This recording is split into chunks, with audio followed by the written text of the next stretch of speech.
We had to create stations in the Antarctic that could work out in the middle of nowhere by themselves.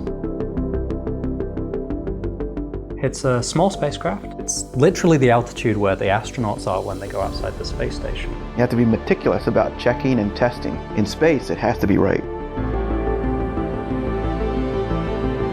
So we're right at the intersection of physics and engineering, and we're motivated by some of the biggest problems of the 20th and the 21st century. Impacts on other things like the power grid or astronauts on the space station. A clean energy source. What's going on with air pollution. Long-duration human spaceflight.